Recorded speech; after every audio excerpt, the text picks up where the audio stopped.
Hello everyone. तो दोस्तों आज की इस वीडियो में हम बात करने वाले हैं एलडीसी पोस्ट के बारे में। दोस्तों बात करें अगर एलडीसी पोस्ट की तो इसकी जो फुल फॉर्म होती है ये होती है lower division clerk. Okay, lower division clerk. तो ये क्या होती है, इसकी फुल फॉर्म होती है। तो अगर आप यहाँ पर लोअर डिवीजन क्लर्क के लिए दोस्तों प्रिपरेशन करना चाहते हैं, तैयारी करना चाहते हैं या इसके बारे में जानना चाहते हैं दोस्तों, तो आप इस वीडियो पर बने रहें। और अगर थोड़ी सी भी वीडियो आपको हेल्पफुल लगती है तो आप चैनल को सब्सक्राइब करके बेल आइकन पर प्रेस करके रखिए, ताकि और भी इंफॉर्मेटिव वीडियोस जो भी अपलोड की जाएंगी मेरी ओर से तो उनका जो नोटिफिकेशन है वो आपको रिसीव हो सके दोस्तों टाइमली। तो अब चलिए दोस्तों शुरू करते हैं। दोस्तों अगर हम बात करें एलडीसी की, लोअर डिवीजन क्लर्क की पोस्ट की, तो सबसे पहले यहाँ पर इन्होंने ये जो नोटिफिकेशन है एसएससी की ओर से रिलीज किया गया है, तो इसी के बेसिस पर जो है मैं आपको यहाँ पर बताने वाला हूँ क्या कुछ सिलेबस रहता है, किस तरीके से आप अप्लाई करेंगे, सारी चीजें हम यहाँ पर जो है डिस्कस करेंगे। और स्पेशली लोअर डिवीजन क्लर्क के ही एलडीसी के बारे में ही यहाँ पर हम देखने वाले हैं। ओके, थोड़ा सा नीचे स्क्रॉल करते हैं तो सबसे पहले यहाँ पर सैलरी के बारे में बताया गया कि अगर आप सिलेक्ट हो जाते हैं तो आपकी जो सैलरी है, जो पेमेंट आपकी है वो क्या रहेगी। तो देखिए दोस्तों, लोअर डिवीजन क्लर्क एलडीसी की पोस्ट के लिए पे लेवल 2 के हिसाब से आपको सैलरी मिलती है, जिसमें 19,900 रुपए से आपकी सैलरी जो है शुरू हो जाएगी और 63,200 रुपए तक आपकी सैलरी जा सकती है। तो कहने का मतलब क्या है कि अगर आप सेलेक्ट हो जाते हैं तो एक अच्छी खासी आपको जो सैलरी है वो यहाँ पर आपको देखने को मिल जाएगी, क्योंकि दोस्तों एलडीसी की पोस्ट है, एसएससी की ओर से जो है मतलब यहाँ पर जो है रिलीज होती है वैकेंसीज। तो यहाँ पर तो जो है सैलरी है वो भी यहाँ पर जो है अच्छी खासी आपको देखने को मिल जाती है। थोड़ा सा नीचे स्क्रॉल करें, आप यहाँ पर देखेंगे कि क्वालिफिकेशन इसके लिए जो है क्या रिक्वायर्ड रहेगा। सैलरी तो भाई अच्छी खासी यहाँ पर देखने को मिल रही है, 63,000 तक आपकी सैलरी जाएगी, 63,000 से भी ज्यादा आपकी जो सैलरी है वो यहाँ पर देखने को मिल रही है। तो इसके लिए क्वालिफिकेशन आपकी क्या होनी चाहिए, किस तरीके से ये पोस्ट जो है आपको मिल सकती है। तो देखिए दोस्तों, सबसे पहले यहाँ पर ऑल इंडिया से सभी कैंडिडेट अप्लाई कर सकते हैं, चाहे आप किसी भी यूटी से या फिर दोस्तों स्टेट से बिलोंग करते हैं। अगर आप इंटरेस्टेड हैं और आप एलिजिबिलिटी कंडीशंस को फुलफिल करते हैं तो आप यहाँ पर अप्लाई कर सकते हैं।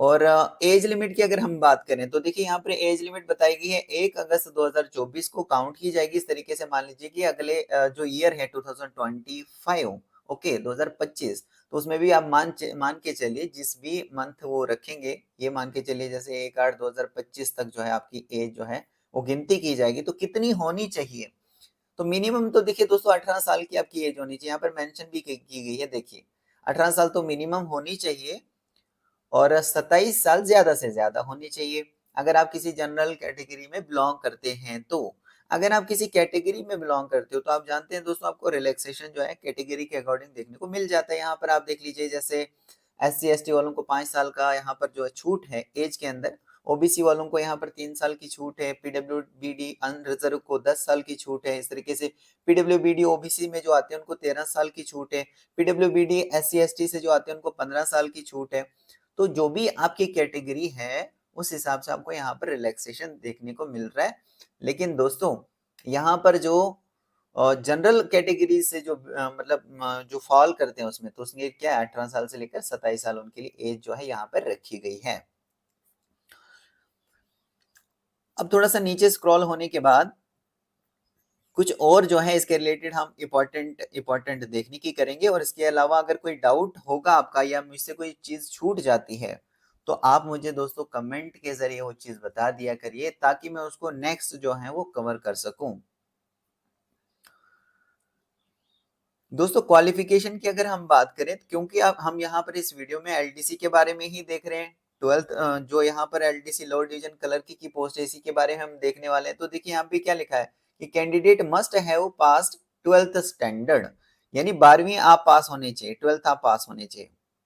ओके, और अगर आप 12वीं पास में अपीयर हुए हैं, मतलब अभी मान लीजिए आपका रिजल्ट वगैरह नहीं आया है या कोई भी चीज है 12th क्लास का, तो भी अप्लाई कर सकते हैं। अभी आपका 12th क्लियर नहीं है, उसमें आप अपीयर हुए हो या आपका रिजल्ट जो है अभी तक नहीं आया है, तो भी यहाँ पर एसएससी की ओर से बताया जा रहा है कि आप अप्लाई तो कर सकते हैं। जैसे ही फॉर्म निकलेंगे आप अप्लाई तो कर सकते हैं, लेकिन आपकी जो क्वालिफिकेशन है ऑन या फिर बिफोर जो कट ऑफ डेट है यहां तक क्लियर हो जाना चाहिए। मतलब जब फॉर्म निकलेंगे उस टाइम पे तो भाई अप्लाई कर सकते हो आप, लेकिन जो यहाँ पर इन्होंने कट ऑफ डेट रखी होगी, जैसे 2025 रखी होगी, तो 1/8/2025 तक आपका जो आपकी जो क्वालिफिकेशन है 12th है वो क्लियर होना चाहिए, या तो इसी डेट को या इससे पहले पहले, ठीक है। तो उसके बाद का अगर आप पास आउट होंगे तो फिर भाई अप्लाई नहीं कर सकते हैं, फिर आप प्रॉब्लम में आ जाएंगे। तो इस चीज का आपको यहाँ पर कुछ चीजों का कुछ अच्छे से ध्यान रखना है ताकि आपको प्रॉब्लम फेस ना हो। तो देखिए यहाँ पर अगर जब भी यहाँ पर वैकेंसी निकलती है तो किस तरीके से अप्लाई करना होता है उसके बारे में यहाँ पर बताया है कि आपको जो है वेबसाइट के ऊपर जाना होगा, विजिट करना होगा, जो कि है ssc.gov.in। यहाँ पर आप देखिए मेंशन की गई है, इसी वेबसाइट पर आपको जाना है जहां पर जाकर आप ऑनलाइन मोड से जो है वो फॉर्म को सबमिट कर सकेंगे। फीस की बात करें दोस्तों तो जनरल कैंडिडेट्स के लिए 100 रुपए जो है वो पे करना होता है, और जो वुमेन कैंडिडेट्स हैं या फिर जो कैंडिडेट्स बिलोंग करते हैं एससी में आते हैं, एसटी से आते हैं, या पीडब्ल्यूबीडी कैटेगरी से आते हैं, एक्स सर्विसमैन से आते हैं, ईएसएम से आते हैं, तो उनको तो भाई किसी भी तरह की फीस पे नहीं करनी होती है, वो फ्री ऑफ कॉस्ट में फॉर्म को फिलअप जो है वो कर सकते हैं। इसके अलावा जो बाकी कैंडिडेट्स हैं जो जनरल में आते हैं उनके लिए यहाँ पर जो है वो 100 रुपए की फीस है जो उनको पे करनी है। और ये जो 100 रुपए की फीस है दोस्तों, ये आप किस तरीके से पे कर सकते हैं, यहाँ पर मोड्स बताए गए हैं, जैसे भीम यूपीआई से कर सकते हो, नेट बैंकिंग से भी कर सकते हो, या फिर by using visa, master card, Maestro, rupee credit या फिर डेबिट कार्ड के थ्रू आप ये जो 100 रुपया है ये कटा सकते हो, ये फीस जो है पे कर सकते हैं। अब कुछ और इंपॉर्टेंट देख, अब यहाँ पर जो है वो सेंटर्स बताए गए हैं। A candidate must indicate the centre in the online application, मतलब जब आप ऑनलाइन एप्लीकेशन फॉर्म फिल करोगे उसमें आपको ये दिखाना है कि कौन सी जगह है जहां पर आप जो है एग्जाम देने के लिए जा सको। मान लीजिए आपने एक चॉइस डाल दी कि भाई मुझे यहाँ पर बिहार में चाहिए, दूसरी आपने चॉइस डाल दी कि भैया मुझे जो यहाँ पर जो है दूसरी जगह मान लीजिए दिल्ली चाहिए, इस तरीके से तीसरा आपने डाल दिया कि भाई मुझे मुंबई चाहिए, है ना, मान लीजिए 3 चॉइसें डाल दी। तो आपको क्या है जब आप चॉइस डालोगे तो उसमें से ही आपको जो है सेंटर आपको देखने को मिल जाएगा, मतलब वहां पर फिर आपको जाना पड़ेगा।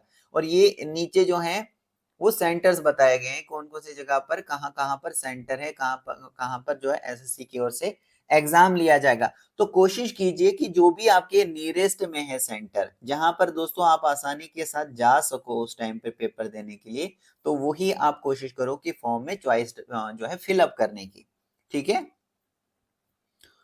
थोड़ा सा नीचे स्क्रॉल करेंगे, नीचे स्क्रॉल होने के बाद ये सारी सेंटर्स की जो है वो नेम है। फिर यहाँ पर देखिए स्कीम ऑफ एग्जामिनेशन, किस तरीके की जो एग्जाम है, मतलब किस तरह से ये एग्जाम होता है। तो एक तो होता है टायर फर्स्ट में एग्जाम, दूसरा होता है टायर सेकंड में एग्जाम। ये कंप्यूटर बेस्ड होता है, सीबीटी होता है, मतलब कंप्यूटर पे जाके ही आपको ये पेपर देना होता है। तो सबसे पहले देखिए दोस्तों टायर फर्स्ट की अगर हम बात करें दोस्तों तो यहाँ पर देखिए जो इंग्लिश लैंग्वेज है यहाँ से बेसिक नॉलेज पूछा जाएगा, तो ये 25 क्वेश्चंस होंगे यहाँ से इंग्लिश लैंग्वेज से, 50 मार्क्स के रहेंगे।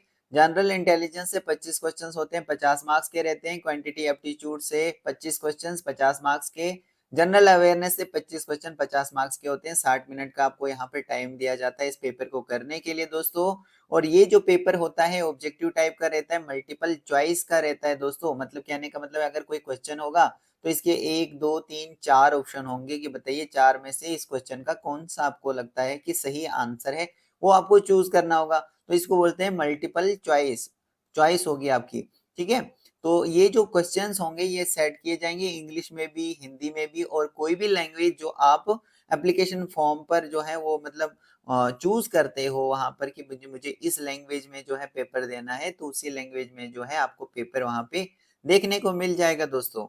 ओके। और यहाँ पे बताया गया है कि नेगेटिव मार्किंग भी है, तो इस चीज का भी आपको ध्यान रखना है। जब आप पेपर देने के लिए जाओ या तैयारी कर रहे होंगे तो पहले से ही आपको ध्यान रखना है कि ऐसा नहीं है कि सारे क्वेश्चन अटेम्प्ट कर देने हैं। आपको ध्यान में रखना है कि भाई किसी भी क्वेश्चन का अगर मेरा गलत आंसर हो गया तो मेरे मार्क्स तो माइनस हो जाएंगे। कितने मार्क्स होंगे एक क्वेश्चन को गलत आंसर देने पर? 0.50 मार्क्स आपके माइनस होंगे, ठीक है। फिर यहाँ पे टायर सेकंड जो एग्जाम होगा इसमें देखिए सेक्शन फर्स्ट में 2 मॉड्यूल हैं, 30-30 क्वेश्चन यहाँ से पूछे जाएंगे। टोटल 60 क्वेश्चन होंगे 180 मार्क्स के। 1 घंटे का टाइम दिया जाएगा हर एक सेक्शन को करने के लिए। फिर सेक्शन सेकंड में देखिए यहाँ पर मॉड्यूल फर्स्ट और मॉड्यूल सेकंड है, 60 क्वेश्चंस यहाँ से भी होंगे। इस तरीके से सेक्शन थर्ड की अगर हम बात करें कंप्यूटर नॉलेज मॉड्यूल की, तो यहाँ पर जो है देख लीजिएगा दोस्तों, यहाँ पर क्या है, स्किल टेस्ट होता है, यहाँ पे typing test, okay, typing test होता है क्योंकि लोअर डिवीजन क्लर्क की पोस्ट है। तो देखिए यहाँ पे टाइपिंग टेस्ट फॉर एलडीसी।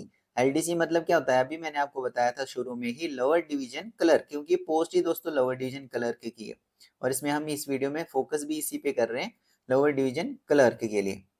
ठीक है, तो आपकी यहाँ पर क्या होने वाली है, टाइपिंग टेस्ट भी यहाँ पर आपका होने वाला है। तो वो आप यहाँ पर दोस्तों चेक कर लीजिएगा, एक बार अच्छे से रीड कर लीजिएगा।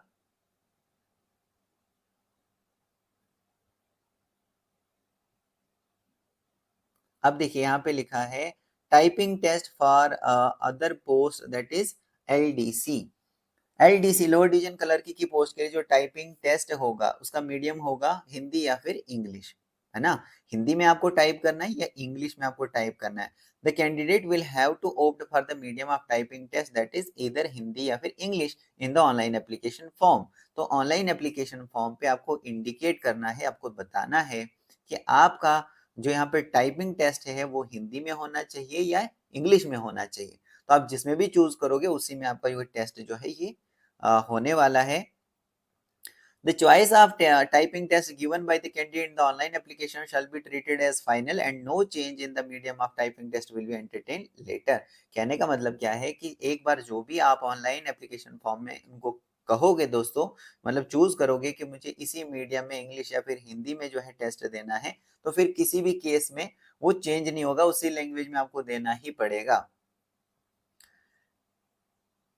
अब यहाँ पर जो कैंडिडेट्स जो है इंग्लिश मीडियम चूज करते हैं उनकी जो टाइपिंग स्पीड है वो होनी चाहिए 35 वर्ड पर मिनट के हिसाब से, और जो हिंदी मीडियम चूज करते हैं उनकी स्पीड होनी चाहिए 30 वर्ड पर मिनट के हिसाब से। ठीक है, थोड़ा सा और नीचे स्क्रॉल करेंगे, कुछ और देख लेते हैं। आप देखिए यहाँ पे है सिलेबस। सिलेबस क्या तैयार करना है आपको टायर फर्स्ट के लिए, ओके, टायर फर्स्ट एग्जामिनेशन में क्या सिलेबस है जो आपको तैयार करना है। तो इंग्लिश में देखिए, इंग्लिश लैंग्वेज में जैसे spot the error, fill in the blanks, synonyms, homonyms, antonym, spelling detecting misspelled words, idioms and phrases, one word substitutions, improvement of sentence, active passive of verbs। तो ये कुछ सिलेबस है जो आपको तैयार करना है। फिर अगर जनरल नॉलेज की बात करें तो देख लीजिए यहाँ पर जनरल नॉलेज से क्या कुछ आपको तैयार करके जाना है। इस तरीके से दोस्तों क्वांटिटी एप्टीट्यूड से आपको क्या कुछ चीजें हैं जो आपको तैयार करनी है, जैसे number system, fundamental arithmetic operations, algebra, geometry, mensuration, trigonometry, statistical chart, ये चीजें जो आपको तैयार करनी है। फिर जनरल अवेयरनेस की बात करें वो आप यहाँ पर देख लीजिएगा, जनरल अवेयरनेस से क्या तैयार करना है। फिर आएगा टायर सेकंड। सेकंड टायर में आपको क्या तैयार करके जाना है, तो मैथमेटिकल एबिलिटी से देखिए यहाँ पर module first of section first, section first का जो मॉड्यूल फर्स्ट है उसमें मैथमेटिकल एबिलिटी से देखिए यहाँ पर क्या पूछा जाएगा, number system, fundamental arithmetic operations, algebra, इस तरीके से जियोमेट्री, जियोमेट्री के बाद दोस्तों mensuration, trigonometry, statistic and probability भी यहाँ पे होगी। फिर यहाँ पर मॉड्यूल सेकंड जो सेक्शन फर्स्ट का मॉड्यूल सेकंड है उसमें रीजनिंग एंड जनरल इंटेलिजेंस, तो उसमें देख लीजिए यहाँ पे क्या क्या जो है वो आपको तैयार करके जाना है। फिर मॉड्यूल फर्स्ट जो है सेक्शन सेकंड का, इसमें है इंग्लिश लैंग्वेज एंड कम्प्रीहेंशन, वो आप यहाँ पर देख लीजिए क्या क्या सब टॉपिक्स जो है वो आपको तैयार करने हैं।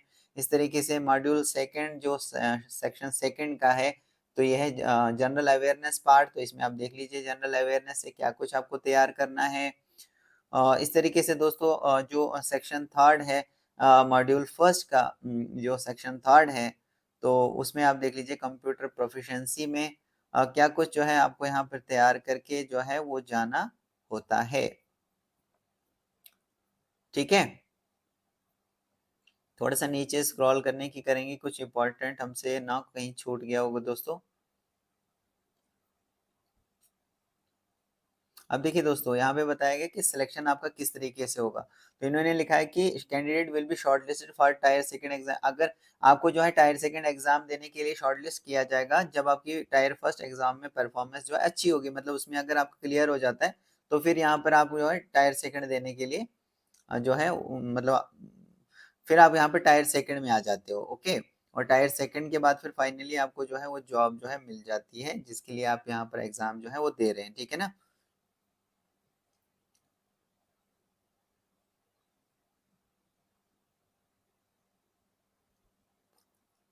तो दोस्तों मैं होप करता हूँ कि आपको ये सारी जो चीजें हैं ये क्लियर हो चुकी होंगी।